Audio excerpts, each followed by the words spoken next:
Application du calcul littéral au flocon de Koch. Une courbe fractale est une courbe dont la structure est invariante par changement d'échelle. Cela signifie qu'à chaque fois qu'on fait un zoom, on retrouve la même forme que la courbe de départ.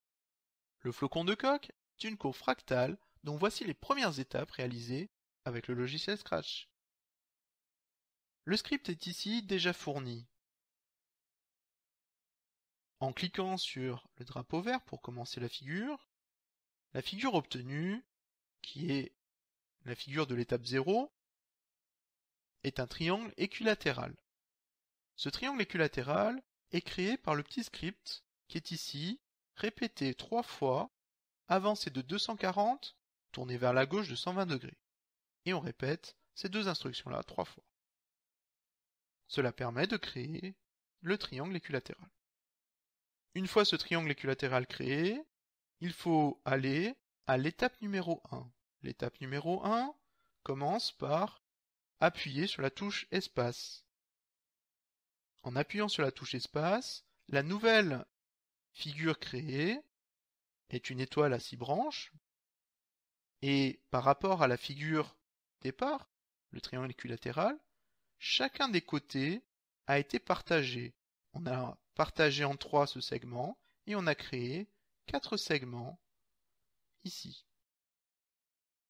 En allant à l'étape suivante, c'est-à-dire à l'étape numéro 2, pour laquelle il faut à nouveau appuyer sur la touche espace, on complexifie la figure, mais en fait on refait toujours la même chose, c'est-à-dire que ici, par rapport à la figure de l'étape numéro 1, l'étape précédente, on a partagé le segment en 3 parties et on a créé 4 segments. On a partagé en 3 parties ce segment-là et on a créé 4 segments, etc., etc. sur toute la figure. Et l'idée du flocon de Koch est de refaire pour chacun des segments que l'on a la même étape.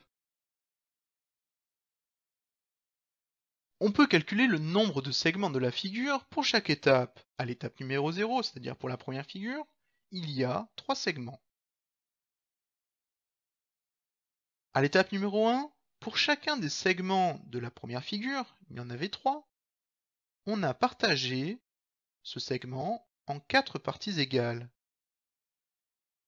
Cela signifie qu'il y a 3 fois 4, c'est-à-dire 12 segments dans cette figure de l'étape numéro 1. Pour l'étape numéro 2, pour chacun des petits segments de l'étape numéro 1, c'est-à-dire qu'il y en avait 12, on a à nouveau partagé en 4. Il y a donc 4 fois plus de segments que l'étape numéro 1. 12 fois 4, c'est-à-dire 48 segments. On aimerait établir une formule pour n'importe quelle étape. Ici, 48, on peut le voir aussi comme étant le produit de 3 fois 4, c'est-à-dire 12 fois 4, c'est-à-dire 3 fois 4 au carré. Cette écriture est intéressante, car on peut la retrouver aussi sur l'étape numéro 1, en mettant à la puissance 1 le 4. 3 fois 4 puissance 1, 4 puissance 1 c'est égal à 4. On peut aussi l'écrire à l'étape 0, puisque 3 fois 4 à la puissance 0, 4 puissance 0 cela donne 1, 3 fois 1, 3. Ainsi, étape 0, 3 fois 4 puissance 0, étape 1, 3 fois 4 puissance 1, étape 2, 3 fois 4 puissance 2, naturellement, à l'étape n, il vient que ce serait égal à 3 fois 4 puissance n. Cette formule, littérale puisqu'il y a une lettre à l'intérieur, permet d'établir le nombre de segments dans la figure à n'importe quelle étape, même à l'étape 12 si on le souhaite.